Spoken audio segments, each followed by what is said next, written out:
And good evening. We are following breaking news as we come on the air. A new fast-moving wildfire burning out of control in northern L.A. County. Right now, nearly 20,000 are under evacuation orders, and thousands of others are being warned to prepare to leave. Here are the live pictures at this hour. You can see that dark smoke and those flames engulfing that hillside. Aerial video just in showing the air assault and all-out effort to get the flames under control. You see those planes passing by one another, dropping that fire retardant. New video showing kids running out of their school. The flames closing in during the middle of the school day. You can see the thick black smoke in the backdrop. At this hour, people are frantically loading up their cars as flames quickly scorch thousands of acres. Others are taking out their garden hoses to try to protect their homes from the fire. We know these pictures so well, some even using a pool pump. New aerial video as those strong Santa Ana winds fuel the flames, picking up embers and sparking more fires. Our affiliate NBC Los Angeles reporting that ash is raining down due to those powerful gusts. This is all happening in the Castaic community, just 40 miles north of downtown LA and 10 miles north of Santa Clarita. A section of the major I-5 freeway has been forced to shut down. In a moment, we'll hear from a man working on a movie set in the area when he had to drop everything and evacuate. But we want to start tonight with NBC correspondent Liz Kreutz in the fire zone. Liz, talk to us about the situation right now on the ground. Hey, Tom. Yeah, I mean, this has been a really fast-moving fire. We got here a couple hours ago and have just seen it explode inside as it made its way down this hillside here. You can still see the smoldering, but just an hour ago, I mean, we were seeing 20-foot flames. But firefighters have been able to attack this aggressively. They've been using this lagoon here to do water drops, to fill up and attack this thing from the air. All of this being fueled by these strong, relentless winds here. This is what officials, I'll see here, actually, we point. You can see here at Chopper, they've been coming in every few minutes to do these water drops. So that is making a huge difference here as they try to prevent this fire from making its way to the town and all those homes that are threatened right now. But as I was saying, with these winds, this is what officials were worried about and warning about all week. Tonight, a new fast-moving wildfire torching the hills north of Los Angeles. If you're able to, you want to get out right now. Mandatory evacuation order. Forcing evacuations in the town of Castaic, including homes on both sides of Interstate 5 and schools, sending students running. The Hughes fire igniting just after 11 and quickly exploding in size to more than 5,000 acres with zero containment. This neighborhood is under a mandatory evacuation order, but instead of getting out, many residents are doing this, hosing down their homes and property. My wife and my animals were ready to go. The fire fueled by single-digit humidity, bone-dry brush, and strong winds, relentless conditions that have plagued Southern California now for more than 2 weeks. How worried are you about all this? Very, yeah. Obviously. Since the devastating Eaton and Palisades fires demolished more than 16,000 structures, tonight new red flag warnings leaving the county on high alert. As previous fire victims continue to struggle, now a new concern about identity theft. Judy and Stefan Zweig say they're the victims of FEMA fraud. Everybody over the weekend was saying, okay, you're at your lowest. This is it. No, we weren't quite at the bottom. Maybe now we are. When the couple went to apply for federal aid, they say they were told someone already had, using Stefan's name, address, and Social Security, leaving them locked out of the process and unable to access any disaster relief. You just feel sort of abandoned. You just feel like, you know, what more could happen? Right. What else is going to happen next? FEMA telling NBC News in a statement that despite safeguards in place, unfortunately, bad actors sometimes exploit disaster situations. Victims of fraud should contact FEMA's hotline. Just one more layer of anxiety for a state on edge that continues to burn. Liz Kreutz joins us again live tonight from the fire zone. So, Liz, you point out that that area is on edge. What differences and or similarities do you see between the fires from 2 weeks ago and tonight? Yeah, well, Tom, I mean, some of the similarities are just the fact that they are being fueled by these really strong winds and that it just, you know, happened at a moment's notice, exploded, and that we were seeing students, kids, families have to evacuate at a moment's notice. The difference, and this is the good news today, is that this fire started in a much more rural area than the Eaton and the Palisades fires. And so it's, you know, not necessarily making its way to the homes. We haven't seen neighborhoods engulfed in flames at this point. That's not to say it won't happen as these winds pick up, as spot fires spread and embers spread, but we're not seeing entire neighborhoods engulfed at this time just because of sort of where the region is. And also, even though the winds are strong right now, Tom, as you know from covering the Palisades fire, in those first few days, they weren't able to fly helicopters to attack this from the air. And as you just saw, today they are, and that makes a huge difference in putting out these fires. It's a great point. All right, Liz, we thank you for your reporting tonight. For more on this exploding wildfire, I'm joined tonight by Daniel Valiuzze, who oversees multiple movie production locations in the Santa Clarita Valley where this latest fire is burning. He evacuated earlier today. Daniel, thanks for joining us tonight. I can see that fire over your right shoulder. How far away is that from where you are right now? Right now, this fire is probably, I would probably say about 2 miles from where I'm at right now, but I'm standing in front of multiple streets that are being closed into neighborhoods right now that are under a mandatory evacuation. So talk to me about how they evacuated you and your production team. Well, what we decided to do, what we have is a 240-acre facility with multiple sets from motion picture and television production. And we have productions coming in and out, prepping, striking, filming. And we just felt that it was in the best interest of everybody today to just shut the studio down and not allow anybody in for filming, production, striking, wrapping, or even scouting today with the events of all these wildfires and this really unpredictable wind. We just felt it was the safest thing to do. Those movie sets are your business. Are the sets okay? Do you know if the fire has moved closer to them? Well, currently the sets are okay. It's just the changing winds. The fire for the longest time was burning away from us, but then strangely enough, one of the rarest things that I've happened to see is the fire actually started pushing and burning towards the wind. So it was like burning into the wind, and then that's when I made a decision that we should probably change things around and leave. It's just it's a really an unpredictable fire that just kind of twists and swirls at times. And 1 minute it's going with the wind. Sometimes it's burning against the wind, which is something I'm not used to seeing in my 56 years in this community, which deals with brush fires quite often during the season. Yeah, so Los Angeles County is massive, right? And a lot of the images that we're seeing this week, as opposed to the fires about 2 weeks ago, we're seeing a lot of these fires burn up in the mountains, but they are close to some residential areas.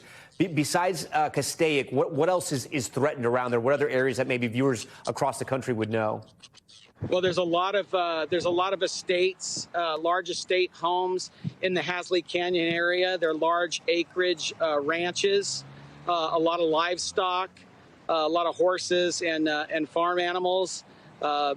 Lots of brush in those areas. Castaic itself has multiple housing tracts located in and around brush, and then in the city of Santa Clarita.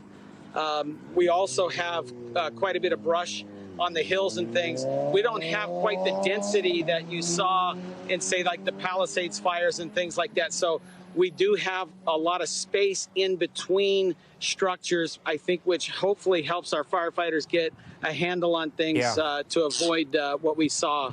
Daniel Valiuzze, we hope your sets are going to be okay and your business as well. And, of course, your homes will be thinking about you and covering this story. Thank you. I appreciate that. For more on the raging wildfire, I'm joined tonight by NBC News meteorologist Bill Karen. So, Bill, walk us through the latest on the conditions there and if you see any positives or things that are concerning you tonight.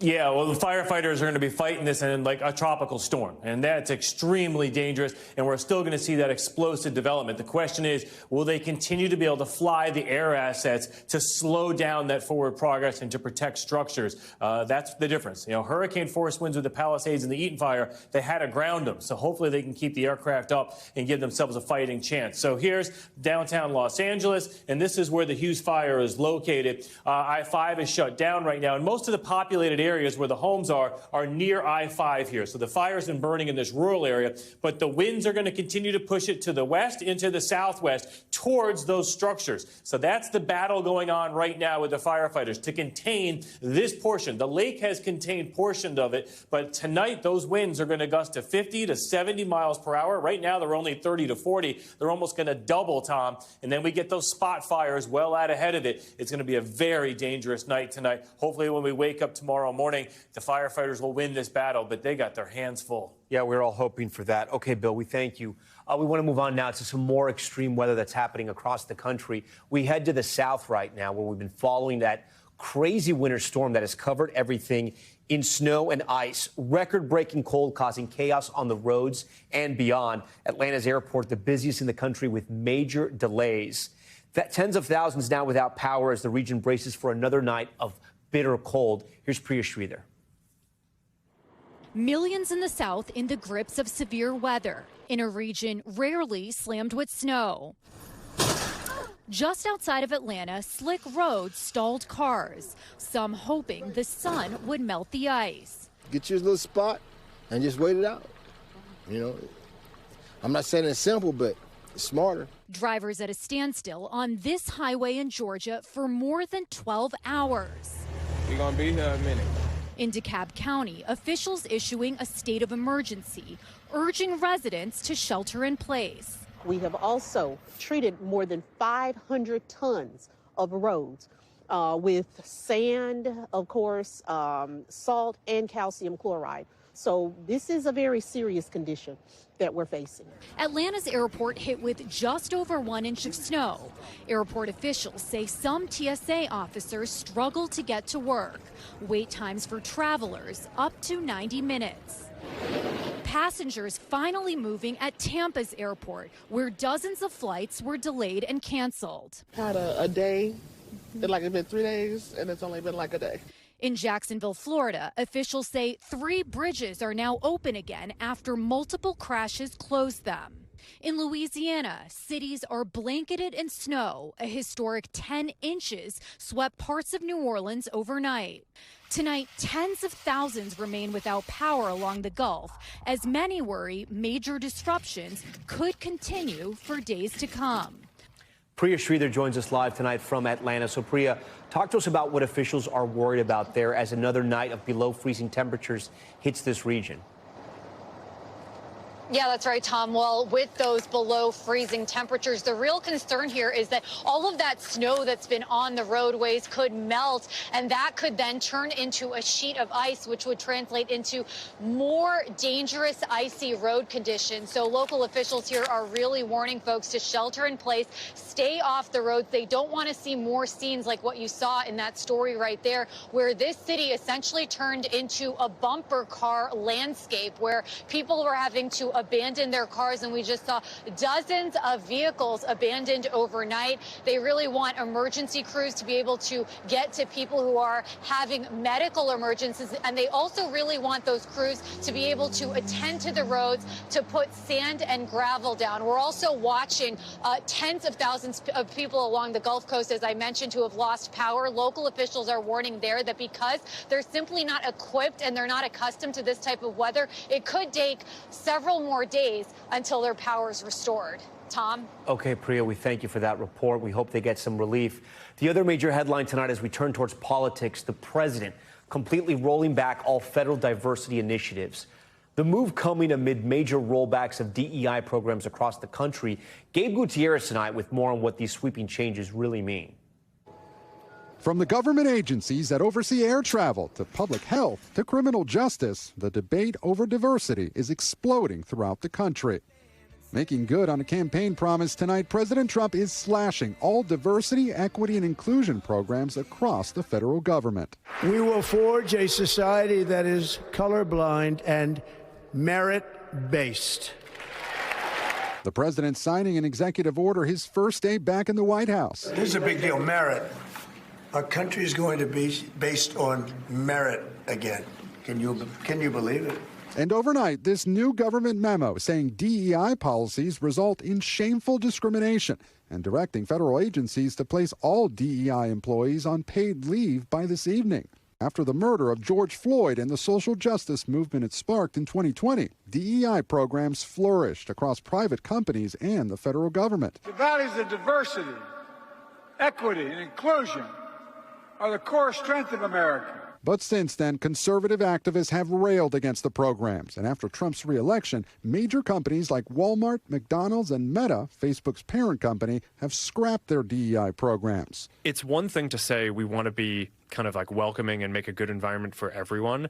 And I think it's another to basically say that masculinity is bad. One of the president's executive orders directs the attorney general to submit recommendations for enforcing federal civil rights laws to encourage the private sector to end DEI. Another out today revokes an executive order signed by President Lyndon Johnson in 1965 that the Trump administration says mandated affirmative action. Tonight, the Congressional Black Caucus calling Trump's changes an attempt to take our country backward. Diversity, equity, inclusion programs is really teaching us how to all work together in a positive way for a common goal. Former Facebook employee Barry Williams helped create one of the company's canceled diversity initiatives. People think that equates to lowering the bar. It isn't lowering the bar, it's casting a wider net. Gabe joins us tonight from the White House. Gabe, I want to take our time with this tonight, right? So just to be clear here, when we talk about DEI, it is important for our viewers to know that these programs are much bigger than just race. Yeah, that's right, Tom. Look, the companies that support DEI say that it is much bigger than just about race, that it's about embracing the differences that everyone brings to the table across a variety of factors, and that includes age, religion, and sexual orientation, for example, Tom. And then, Gabe, despite the rollbacks, a number of companies are actually choosing to retain their DEI programs. Tell us about this. Yeah, that's right. We listed all the companies that have scrapped their DEI programs since Trump was reelected, but other major companies, including some airlines like American Airlines, Delta Airlines, and Southwest, as well as Apple and also Costco, are maintaining their DEI programs, at least for now, Tom. Okay, Gabe Gutierrez for us. Gabe, we thank you for that. Now to the growing backlash against President Trump over his decision to pardon nearly everyone involved in the January 6 attacks. Some Republican senators now speaking out against the move as one of the architects of the attack, newly released, now promises revenge. Peter Alexander is following it all from the White House. They're the haunting images of the armed assault on the Capitol 4 years ago that resulted in more than 1,100 convictions. Tonight, one of the most prominent, Enrique Tarrio, head of the far-right Proud Boys, who was found guilty of seditious conspiracy, seen at Miami airport after his release under President Trump's sweeping pardons. Tarrio earlier with this ominous warning. I'm happy that the president's focusing not on retribution and focusing on success, but I will tell you that I'm not going to play by those rules. The people who did this, they need to feel the heat. Republican Lisa Murkowski tonight rebuking the decision to pardon violent offenders. You just blanket pardon all of them without consequence? I think that sends a horrible message to our law enforcement officers. Spotted inside the Capitol today, Stuart Rhodes, head of the far-right extremist group The Oath Keepers, who was just released after serving less than 2 years of an 18-year sentence for directing his members during the riot. The federal judge at Rhodes' 2023 sentencing warning, the moment you are released, whenever that may be, you'll be ready to take up arms against your government. Retired Capitol Police Sergeant Aquilino Gonell was one of the officers injured, telling NBC News it's a betrayal. They were doing the fighting on his behalf. That's the only reason he pardoned them. President Trump telling us he strongly backs police. I am the friend of police more than any president that's ever been in this office. We pressed him yesterday. Vice President J.D. Vance, he said, this is a week ago, he said, if you committed violence on January 6th, obviously you should not be pardoned. Why is your vice president wrong? Well, only for one reason. They've served years in jail. President Trump also taking new action to secure the southern border. The White House announcing the deployment of 1,500 active duty military and National Guard troops and the suspension of all migrant border crossings, including blocking asylum seekers from entering the U.S. All right, Peter joins us tonight from the White House as well. And Peter, I know you have some new reporting. Let's go back to the Oath Keepers leader, pardoned by President Trump. Stuart Rhodes is his name. He spoke about the attack during a visit to the Capitol today, and what he said may surprise some. Yeah, I think that's right. He spoke for almost 40 minutes with reporters today. Specifically, he was asked about a recording of comments he made shortly after January 6th, where he said that he would hang, or wanted to see, Nancy Pelosi hung from a lamp post. He said he regrets those comments now. He said, I was, quote, drunk and pissed off. Tom? Okay. I do want to ask you something else. We now know the first law President Trump will sign is going to be related to immigration.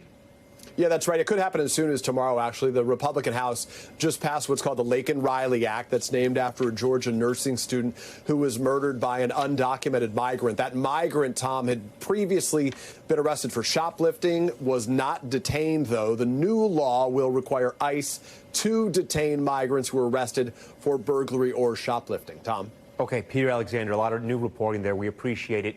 President Trump adding another pardon to his sweeping list, granting clemency to Ross Ulbricht, an early adopter of Bitcoin and the founder of the infamous online drug marketplace Silk Road, which prosecutors proved in 2015 had led to 6 overdose deaths. For more on the move, I want to bring in Justice and Intelligence correspondent Ken Delanian. So, Ken, give us some background here and some context, right? Ulbricht's trial happened a decade ago. So why is he on Trump's radar now? He's on Trump's radar because he is part of the sort of crypto movement, the libertarian movement that has been very supportive of Trump. And it's worth remembering that Silk Road was, as you said, an online marketplace on the dark web where people bought heroin and cocaine. It did around $200 million in business. And the judge, when he sentenced Ulbricht, as you said, more than a decade ago, called him a drug kingpin, but he gave him life in prison. And that struck a lot of observers as an excessive sentence. But Donald Trump didn't just commute the sentence. He gave him a full pardon, Tom. And then as we move on from here, this is something that Trump had promised on the campaign trail, right? He is very big into cryptocurrency, the current president, we know that. And this obviously plays into that, as you mentioned, along with libertarians as well. Talk to us what you think this means about going down further, either down the crypto world or maybe the world of the dark web. Well, and I also think in terms of pardons, it just underscores how transactional Donald Trump is in the way he sees the world. He called the people who prosecuted Ulbricht lunatics and scum. These are FBI agents and prosecutors. And, you know, he clearly was enamored with Ulbricht because of the support he was getting from these communities. And people who do business in crypto expect that Donald Trump will be a very friendly president to crypto, whereas the last administration was really going after them hard, trying to regulate them. They don't expect that with Donald Trump, Tom. Okay, we are back now with the latest on the growing legal battle between It Ends With Us co-stars Blake Lively and Justin Baldoni. Late today, NBC News obtaining a letter showing Lively and her husband, Ryan Reynolds, are asking a judge to effectively place a gag order on Baldoni's lawyer. The move coming after Baldoni's team released new behind-the-scenes video that they say disputes Lively's claims that Baldoni harassed her on set. Chloe Melas tonight breaks down what the video shows and how the parties are responding.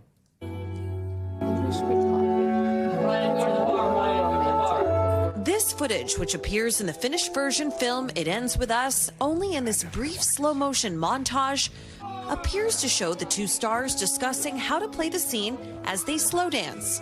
Baldoni's team says the 3 takes of this scene, reportedly shot in May 2023, show that what took place on set doesn't match claims of sexual harassment that Lively made in a legal complaint last month.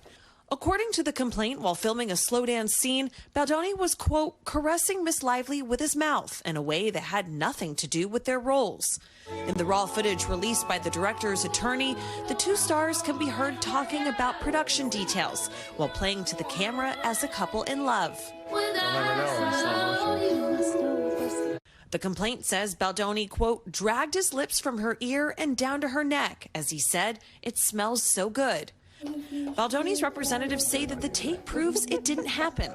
I'm probably getting spray tan. It smells good. Well, it's not that. It's my body makeup. Lively's legal team firing back in a statement, quote, Justin Baldoni and his lawyer may hope that this latest stunt will get ahead of the damaging evidence against him, but the video itself is damning.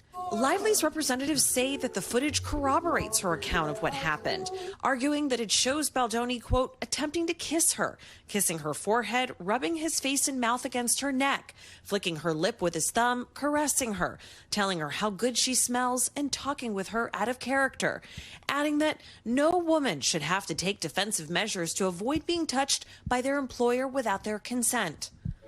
The newly released videos follow a lawsuit filed last week by Baldoni against Lively, her PR team, and husband Ryan Reynolds for defamation and extortion. Lively's legal team calling the lawsuit another chapter in the abuser playbook. A bitter battle where both sides believe the same scene tells a very different story. So Baldoni's team is promising to release additional behind-the-scenes footage from the production, along with a website that I told you guys about recently. So that's supposed to come out this week with all of the texts and letters between Baldoni and Lively so that the court of public opinion can decide whose side they're really on. But Lively's team, they're calling the video's release an unethical attempt to manipulate the public and part of an ongoing campaign of harassment and retaliation. Back to you. For more on these new developments, I want to bring in NBC News legal analyst Angela Senadella. Angela, we thank you for being here. So let's start with this new request from the Lively team, right? It sounds like this is a gag order on Baldoni's attorneys to stop releasing material.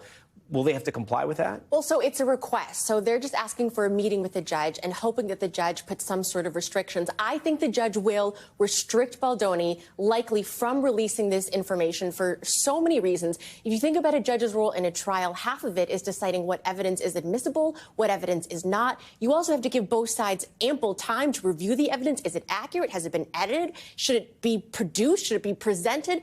Also, this is a harassment case, right? And so she first filed a claim of harassment, filed by a claim of retaliatory harassment after she spoke up. And I think the judge could see this then as further harassment, that it's a pattern. She speaks up now with a lawsuit, and then she is harassed again, possibly. What do you think, how do you think in the court of public opinion that video, did it do anything to dispel sort of maybe one opinion over the other?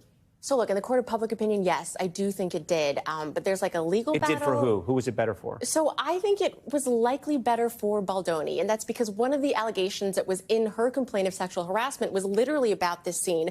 I think if you watch the video, it does show more context, more nuance that was likely left out of this. I do think legally also the standard for sexual harassment is what a reasonable person would think, not just whether or not she thought she was being harassed. So I know you said court of public opinion, but if this was in a court of law and a jury was watching this, you think it would help Baldoni's case? I do think it would help that, but not his defamation claim, which is also a big deal because he's also claiming she made it all up. He's claiming she invented it. And he almost put this out there in order to show that she would know that she had to invent it. That's a standard for defamation, very high. It's that she knowingly lied.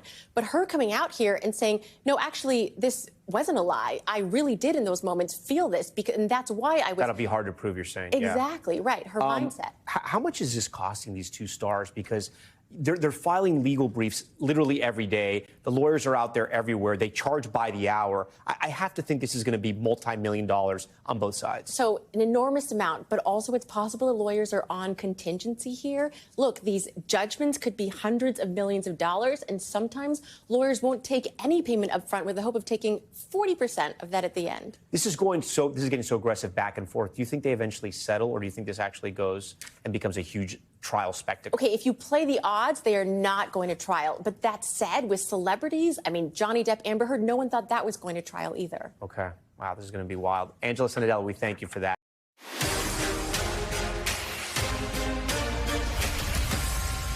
We are back now with Top Stories Newsfeed. We start with that school shooting in Nashville that left 2 people dead, including the shooter. Students at Antioch High School grieving tonight after a male student walked into the cafeteria, fired multiple shots before killing himself. One student was taken to the hospital where she was pronounced dead.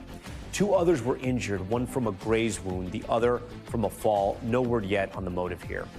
R&B singer Chris Brown is suing Warner Brothers over the documentary Chris Brown, A History of Violence, now on Max. The $500 million suit claims the film made defamatory claims against Brown. The documentary details several accusations of violence, including the story of a Jane Doe who accused Brown of drugging and raping her back in 2020. Her lawsuit was thrown out. Brown's attorneys say Warner Brothers and others sensationalized, debunked claims for profit, damaging Brown's reputation. Now to stunning new claims by New York City Mayor Eric Adams about his federal bribery case, which he says was payback for criticizing the Biden White House. Adams telling Tucker Carlson he confronted the Biden administration about the influx of migrants gripping his city and got this shocking reply. So you tell the president and his aides this, and what do they say? Basically, be a good Democrat, Eric. Be a good Democrat? That was the basic overall theme. You know, one of his aides told me that, listen, this is like a goldstone. It'll pass. Adams claiming that the federal bribery charges against him were brought in retaliation for speaking out about the migrant crisis, but he provided no evidence. And paying for a flight just got a little easier. JetBlue announcing they will accept Venmo payments for flights. The airline becoming the first to allow payment through Venmo. The option is currently available on their website and will be rolling out on their mobile app in the next few months.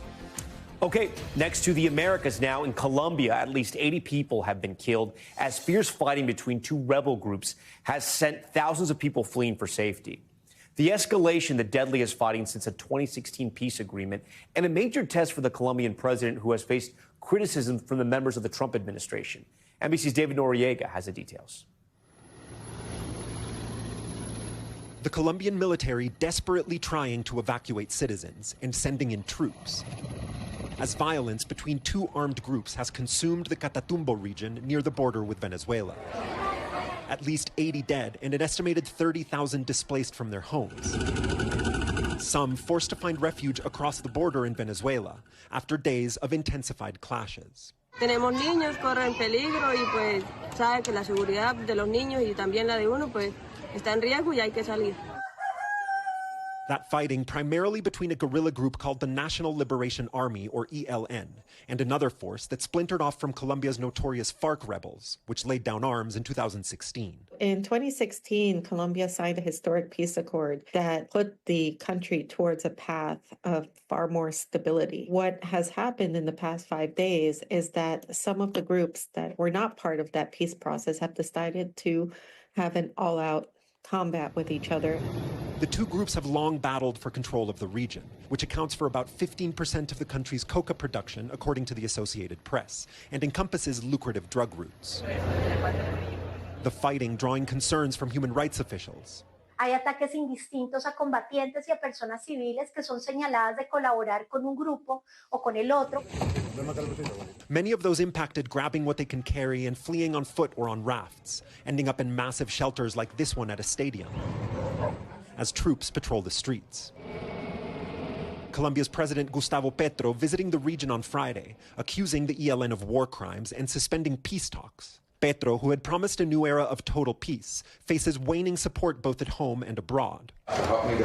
Newly sworn-in U.S. Secretary of State Marco Rubio has been a major critic of Petro, the first leftist leader in Colombia's modern history. Rubio denouncing Petro's total peace strategy in this Medium post last May, writing, "Killers and drug dealers have expanded their territorial control, while the Colombian people have gained next to nothing." Because Gustavo Petro has a very close relationship with both Cuba and Venezuela, two countries which Republicans and Secretary of State Rubio have much apprehension against, to say the least. The fact that this takes place now is really problematic for the relationship. David Noriega, NBC News.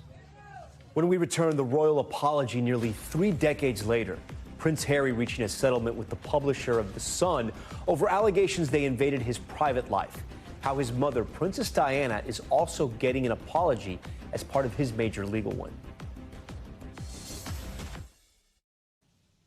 We are back now with Prince Harry celebrating a major legal win. The Duke of Sussex settling a long-standing lawsuit with Rupert Murdoch's British newspaper group, accusing the tabloids of unlawful wrongdoing by prying into his private life. And as part of the settlement, the group also issuing an apology that the royal family has been waiting decades for. Megan Fitzgerald with that story and the apology.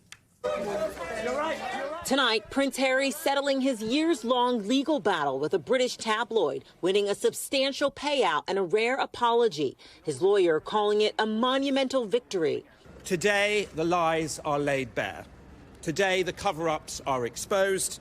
And today proves that no one stands above the law. The settlement between the Duke of Sussex and Rupert Murdoch's news group newspapers came hours before a highly anticipated trial was set to begin over whether NGN-owned tabloid The Sun used illegal tactics to score scoops about Harry's life. As part of the settlement, NGN offering Harry a full and unequivocal apology for the serious intrusion into his private life, including incidents of unlawful activities carried out by private investigators working for The Sun. NGN also apologizing to Harry for phone hacking and surveillance at a now shuttered tabloid and for intrusion into the private life of Princess Diana, his late mother. For Harry, the crusade against the tabloids has long been personal. The goal is accountability. It's really that simple. And Tom, tonight, Harry's attorneys are now calling for a criminal investigation into NGN. Tom?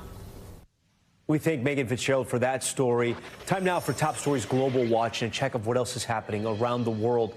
We start in Mexico with the president there, Claudia Sheinbaum, responding to President Trump's executive order renaming the Gulf of Mexico to Gulf of America.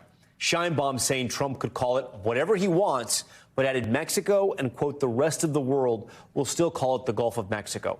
Trump's orders appear to only be renaming the parts of the Gulf that lie within the U.S. marine boundary and not the entire body of water. Canadian authorities seizing a record-breaking $83 million worth of cocaine originating from the U.S.-Mexico border. More than 1,800 pounds of the drug were seized. 6 people have been arrested who are allegedly tied to Mexico's Jalisco New Generation cartel. The drugs confiscated from a truck at the U.S.-Canada border and the rest from stash houses. It's believed to be the largest bust in Toronto history. Police are still looking for 3 more suspects.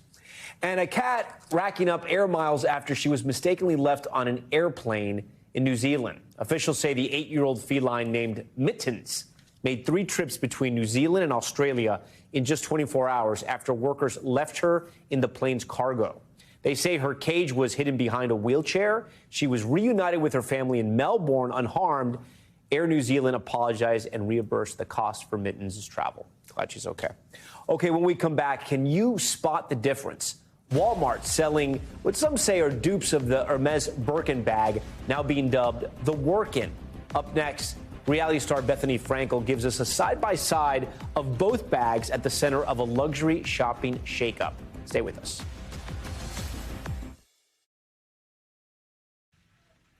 Finally tonight, you may have heard of the Birkin bag, right, which costs tens of thousands of dollars. But have you heard of the Workin bag?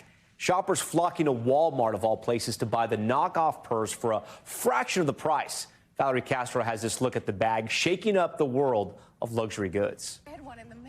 More than 20 years after Samantha Jones first coveted a Birkin bag on Sex and the City. Oh, honey, it's not so much the style as what carrying it means. It means you're around $4,000. Exactly.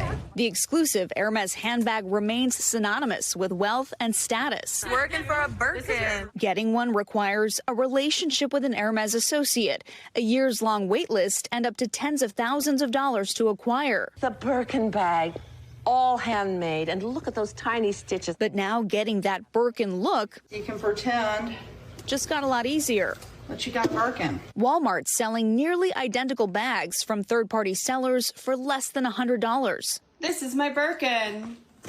This is my Workin. Social media flooded with reviews of what fans are calling the Workin or Walmart Birkin. Fake it until y'all make it. With many shoppers complimenting the quality. It feels pretty luxury. The quality of it is actually so nice. This feels so nice. Reality TV star and entrepreneur Bethany Frankel is no stranger to the luxury handbag market. I don't think you could find someone who's a bigger expert on the handbag gamut.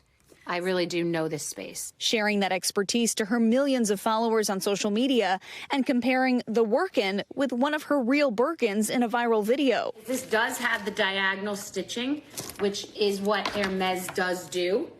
But there's a lot of disparity in the stitching. The high price tag of the Birkin comes in part from the bag's premium materials, which can include leather, palladium, gold, and even ostrich and crocodile skin, plus hours of labor by skilled craftspeople who make the bags by hand. The brand's artistic director defending the cost of the patented Birkin to 60 Minutes. We're about craft. We're not machines. And we are not compromising on the quality of the way we make the bags. The Workins are made of a mix of real and faux leather and include an additional crossbody strap for everyday functionality. Differences aside, Frankel says the Workin is still a quality piece. From a functional standpoint, this looks very expensive. This is disruptive. This is a disruptive bag. I was going to not keep it, and then I thought, I mean, it actually is beautiful. She believes the Walmart dupes actually mark a huge shift in the world of luxury goods.